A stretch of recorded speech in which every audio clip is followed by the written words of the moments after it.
Imyumvire y'uburyo butatu abantu bumvamo kugaruka kwa Yesu. Kugaruka kwa Yesu abantu babyumva mu buryo butatu. Kuko imyaka igihumbi itandukanya abakiranutsi n'abanyabyaha mu kuzuka kwabo. Kugeza ku kugaruka k'umwami wacu Yesu Kristo, ntabwo tuzabanziriza na hato abazabasinziriye mu mwami Yesu, ahubwo ngo abasinzinza kuzuka, ngo natwe abazabakiriyo tujanane nwabe dusanganire Kristo mu bicu. Gusenga everyday, gusenga buri munsi. Nusenga uzanesha. Nunanigwa gusenga uzaneshwa. Senga. Gusenga everyday umurongo hamwe ukuri yo tukunyuraho ijambo ry'Imana. Senga uzanesha. Kongeye kubasuhuza uyu munsi wa none bene data kubadukurikirana kuri channel ya Gusenga Everyday. Tugiye kuganira ijambo ry'Imana tureba uburyo butatu abantu batandukaniyeho kumva kugaruka kwa Yesu. Ni uburyo butatu. Kugaruka kwa Yesu abantu babyumva mu buryo butatu. Nibyo tugiye kuganira uyu munsi wa none, ni Pastor Mpazibirego ugiye kubibagezaho. Tugiye kureba uburyo bwa mbere abantu bumva kugaruka kwa Yesu. Usomye muri Matayo ibice 25 umurongo wa 31, aho avuga ngo ubwo umwana w'umuntu azaza mu bwiza bwe no mu cubahiro cye, azaborobanura nk'uko umwungeri arobanura intama mu ihene. Ahangaha bigaragaza ko abakiranutsi n'abanyabyaha bazazukira rimwe, kuko Yesu azabaje kurobanura abanyabyaha mu bakiranutsi. Aho ngaho haratubwira ngo abakiranutsi bazitwa intama, abanyabyaha bazitwa ihene. Noneho haravuga ngo ubwo umwana w'umuntu azagaruka mu cubahiro cye azanye n'abamarayika be, azabarobanura nk'uko umwungeri arobanura intama mu ihene. Haravuga ngo intama azazishira iburyo, ihene azishira ibumoso. Ngo azahamagara abari iburyo bwe ngo avuge ngo muze abo data yahaye umugisha, murabwo ubwami bw'iteka mwasezeranijwe kuva ku kuremwa kw'isi. Ngo nari nshonje muramfungurira, nari nambaye ubusa muranyambika, nari mfite inyota mumpa ico kunywa, nari ndi mu nzu y'imbohe muransura, nari mfite inyota mumpa ico kunywa, nari ndi umushitsi murancumbikira, hariya nari umurwayi muransura. Ni abazaba bari iburyo bwe bazageranywa n'intama. Ariko ijambo ry'Imana riravuga ngo azababwira ngo mwinjire mu munezero wa data mu bwami bw'iteka. Hariya rero abazaba ari ibumoso bagereranya n'ihene, ngo azavuga ngo abari ibumoso nari nshonje ntimwamfungurira, nari nambaye ubusa ntimwanyambika, nari mfite inyota ntimwampa ico kunywa, nari ndi mu bitaro ntimwansura, nari ndi mu nzu y'imbohe ntimwahagera, nari umushitsi ntimwancumbikira. Abo ngabo bazaba bari ibumoso bazagereranywa n'ihene, ngo azababwira ngo mwumve imbere mwabivume mwe, muje mu muriro wa Satani watunganirijwe umwanzi n'abamarayika be. Ahangaha rero babaye abantu babiri basa n'abazukiye rimwe, nibo bita noneho hari abaposte milenariste.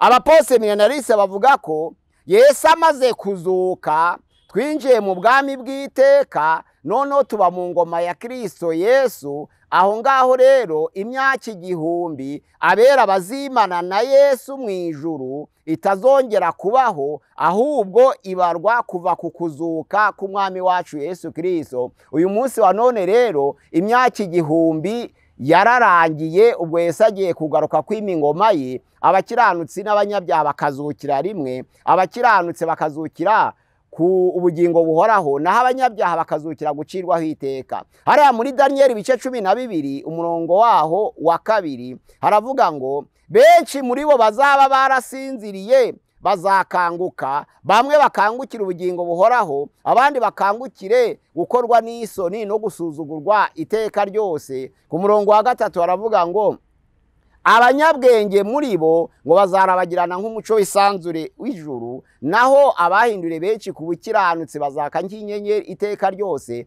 Ahangaha hagaragaza ko abanyabyaha n'abakiranutsi bazazukira rimwe. Abo ni abaposte milenariste.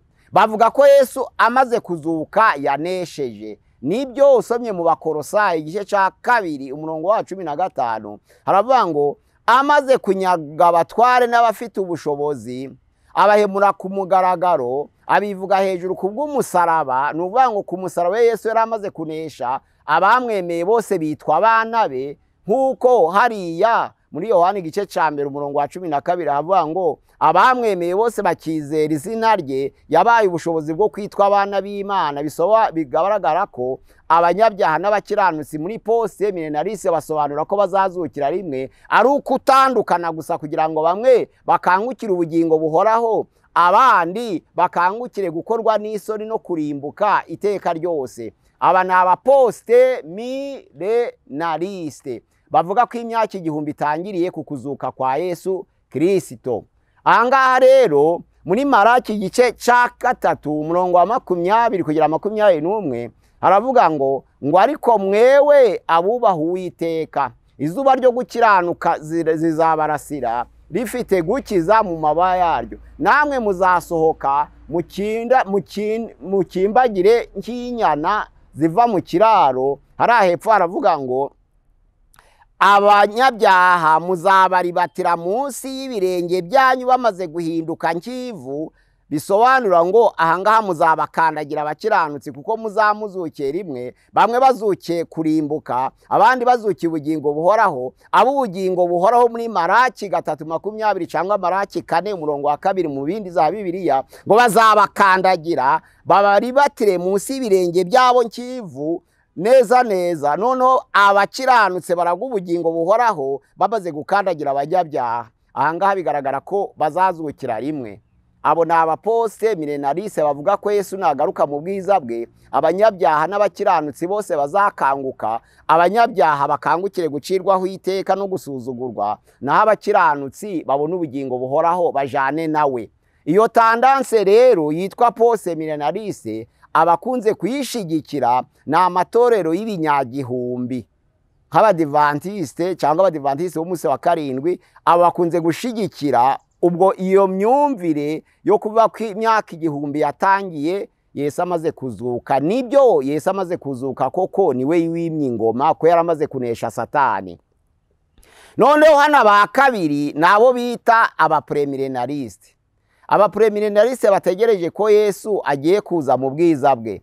Hariya mu Batesalonike ba mbere igice cya 4 umurongo wa 15 haravuga ngo iki nico tubabwiriza bene data, tukibwirijwe n'ijambo ry'Imana, yuko natwe abazaba bakiriho kugeza ku kugaruka k'umwami wacu Yesu Kristo tutazabanziriza na hato abazaba basinziriye. Ahubwo mu kanya nk'ako guhumbya ijwi ry'umwami rizavugira mu ijuru, n'ijwi rya marayika uwo, n'ijwi ry'impanda. Abazaba barasinziriye mu mwami nibo bazabanza kuzuka, maze natwe abazaba bakiriho tujananwe nawe dusanganire Yesu Kristo mu bicu. Ijambo ry'Imana rivuga ngo tuzima ingoma y'iteka ryose. Noneho hariya ku murongo wa 18 igice cya 4 cy'Abatesalonike ba mbere haravuga ngo mumaranisha imibabaro kubwirana amagambo nkayo.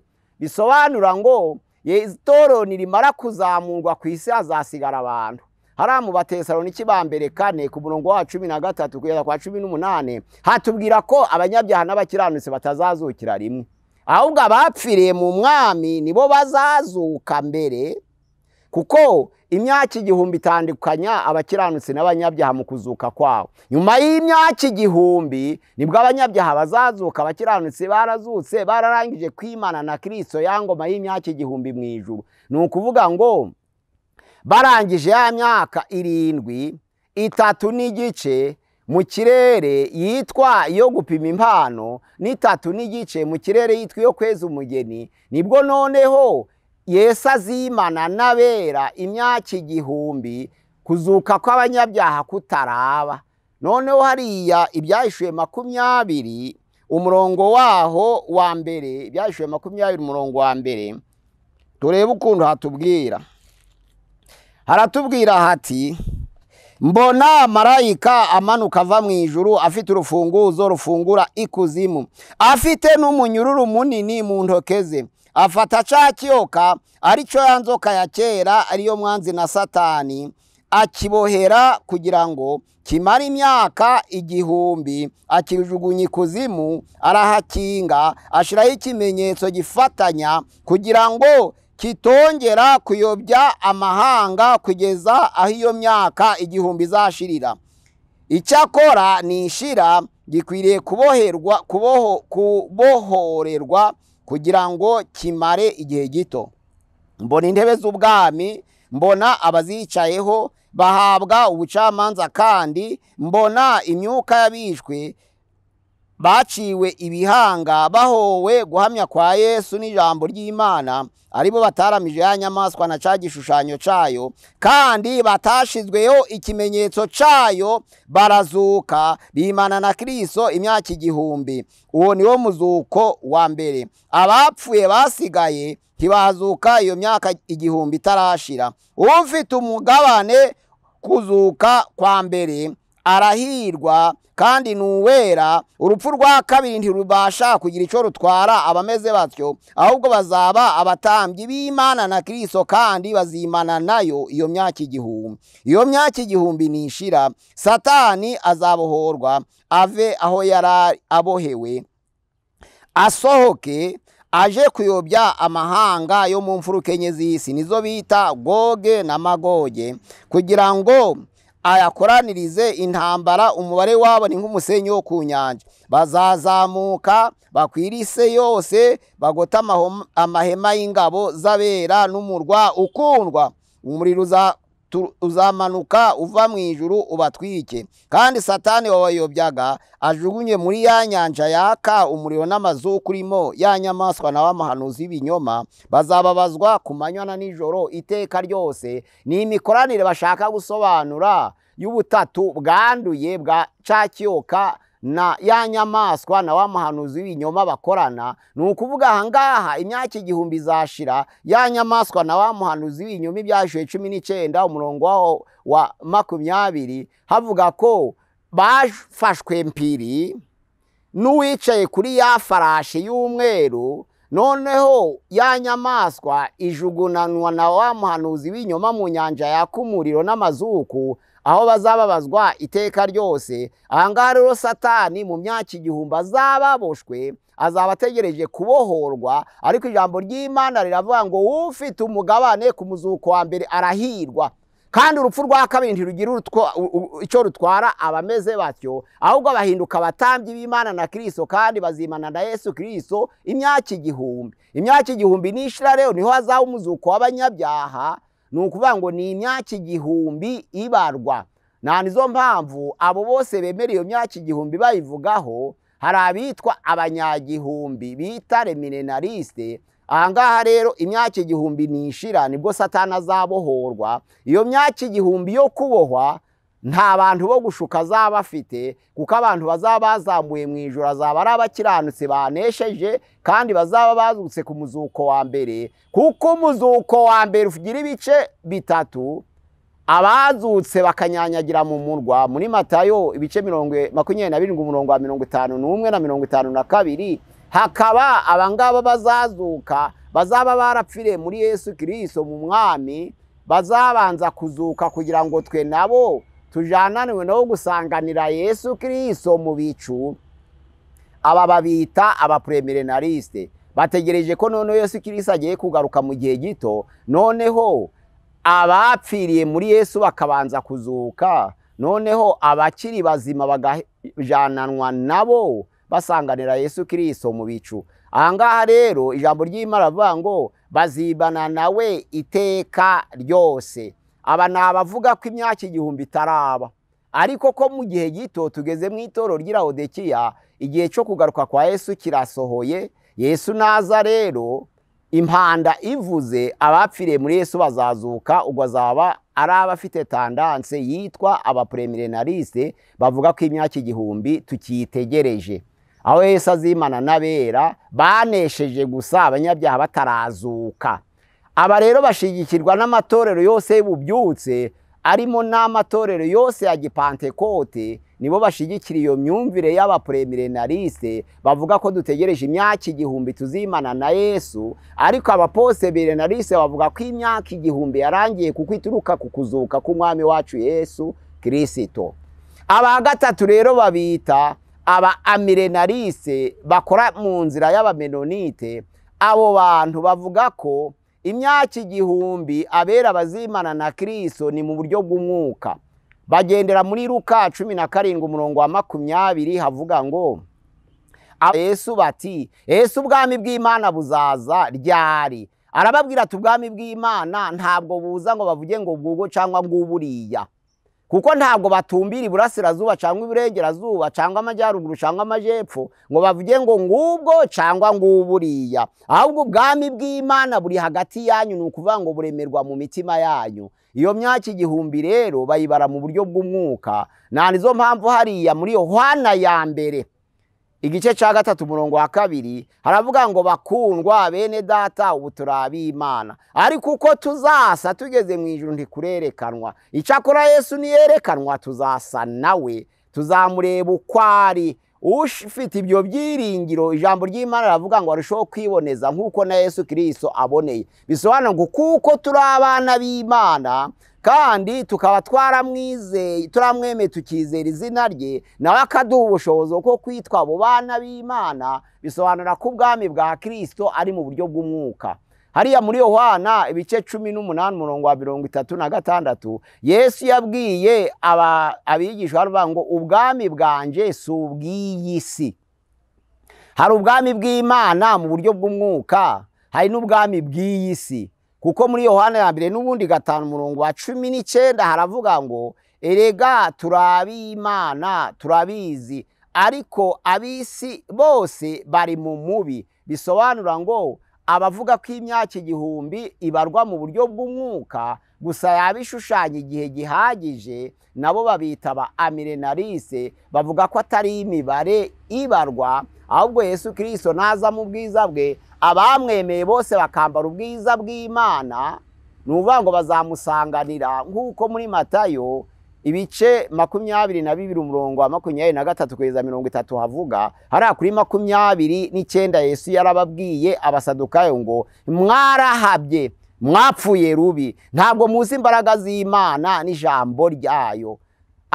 Mwizuka abantu ntibarongora, mwizuka abantu ntibashingirwa, ahubwo bagira imibiri nk'iy'abamarayika idakeneye gufatwa n'ibifite umubiri. Ubwo rero Yesu Kristo naza, abazaba bamaze kuzuka bazaba bafite imibiri idafatwa n'ibifite umubiri, ahubwo imibiri y'ubwiza, noneho bajanwe bimane na Yesu ku ingoma y'iteka ryose. Hano muri Danieli rero igice ca 2 umurongo wa 44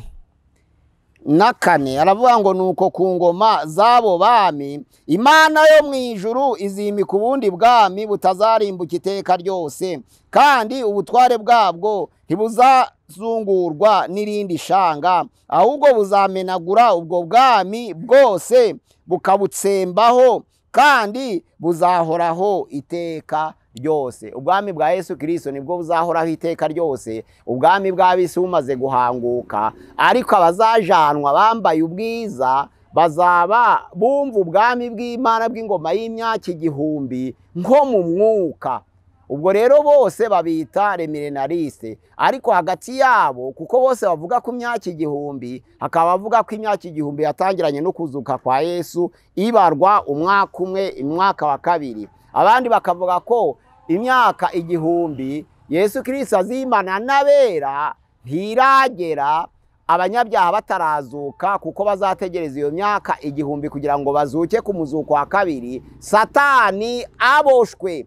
Satani aboshwe rero kuko azaboha imyaka igihumbi. Nyuma y'imyaka igihumbi nibwo azabohorwa. Ijambo ry'Imana rivuga ngo aje kuyobya amahanga y'imfuruka enye z'isi. Haravuga ngo Goge na Magoge.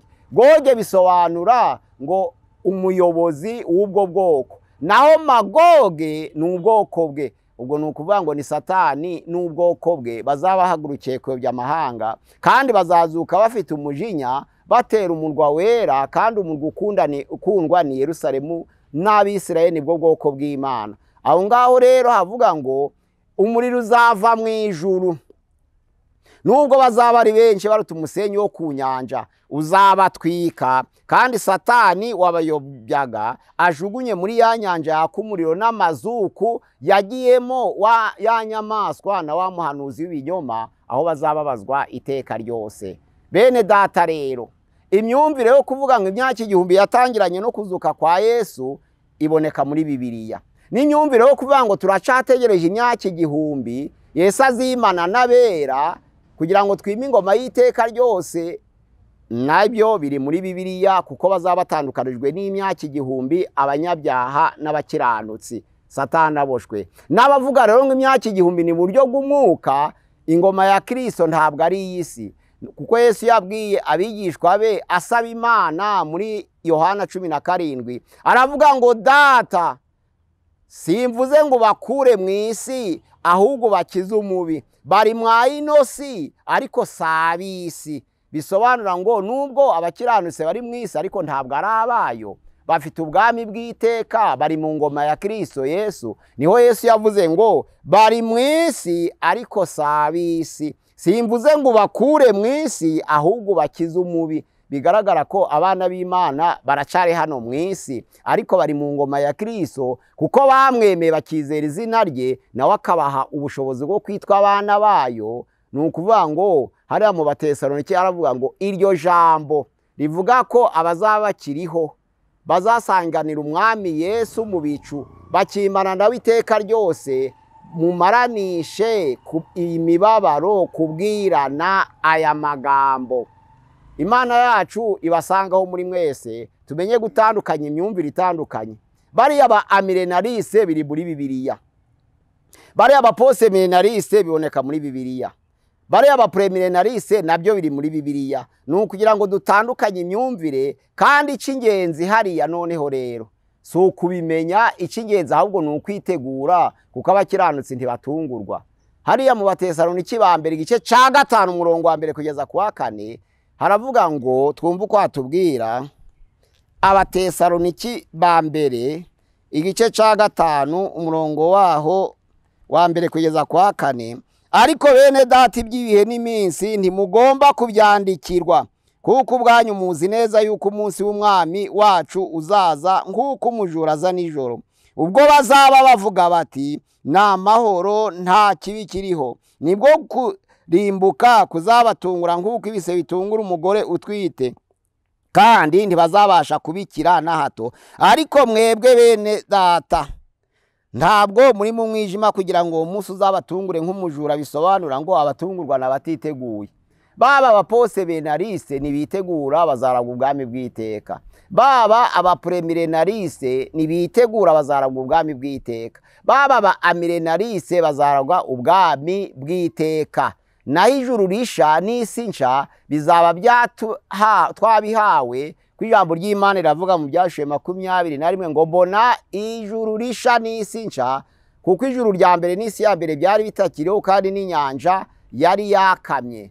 Aho ngaho mbona ururembo rwera Yerusalemu rumanuka ruva mu ijuru. Nizo mpamvu ijambo ry'Imana ridusezeranira ngo hariho indi si nziza cyane twasezeraniwe n'Imana, tuyitegereze twizeye, kuko data yidufitiye. Noneho bagasoba ngo aheza mu ijuru tuzahurirayo bagenzi, nka passage tuzahurirayo bagenzi, kugira ngo turamwe ingoma ya Kristo y'iteka, mumaranishe imibabaro kubwirana amagambo nkaya.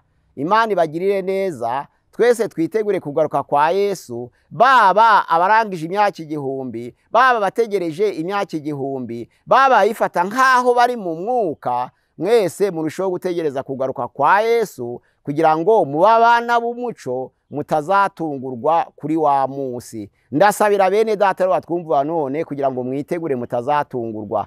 Imana idufashe kandi dukomeze muri byose, mu izina rya Yesu Kristo umwami wacu. Amina.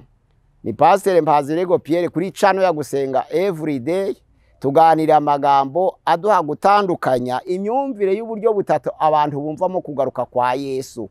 Bamwe bavuga ko bamwe batangiye imyaka igihumbi kuva ku kuzuka kwa Yesu, abandi bakaba bategereje imyaka igihumbi Yesu nagaruka itoro rimaze kuzamurwa, abandi bakayifata nkaho imyaka igihumbi ari abari mu mwuka, kwitabarwa nk'imibare. Ariko icy'ingenzi si uko yaba aratangiye ku gihe cyo kuzuka kwa Yesu cyangwa tuyitegereje cyangwa haba mu buryo bw'umwuka, ariko abera b'Imana dukwiriye kwitegura kuzamusanganira Yesu nagaruka mu bwiza bwe, kugira ngo twimane nawe ingoma y'iteka ryose mu izina rya Yesu.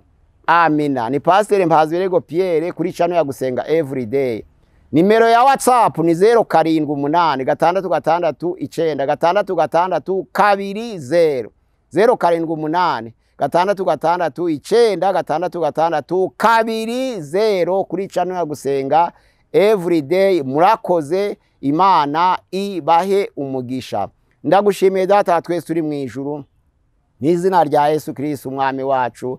Ijambo ryawe riraduhumuriza ngo natwe abazaba bakiriho kugeza ku kugaruka k'umwami wacu Yesu Kristo, ntabwo tuzabanziriza na hato abazaba basinziriye mu mwami Yesu, ahubwo ngo abasinziriza kuzuka, ngo natwe abazaba bakiriho tujanane nwabe dusanganire Kristo mu bicu. Ndagushimiye Mana kwemeye ko twitegura, kandi ubwijwi rya Yesu Kristo rizavuga amanutse ava mu ijuru, n'ijwi rya marayika n'iry'impanda, abatsinziriye muri Yesu nibwo bazabona kuzuka. Ariko ijambo ry'Imana riravuga ngo nitujanana no gusanganira Yesu, zimana nawe ingoma y'iteka ryose. Uduhe kumaranisha imibabaro, kubwirana amagambo avuga kugaruka kwa Yesu Kristo, kugira ngo turusheho kwifuza ubwami bw'iteka, kandi tuzabuhabwa. Ni mu izina rya Yesu Kristo umwami wacu.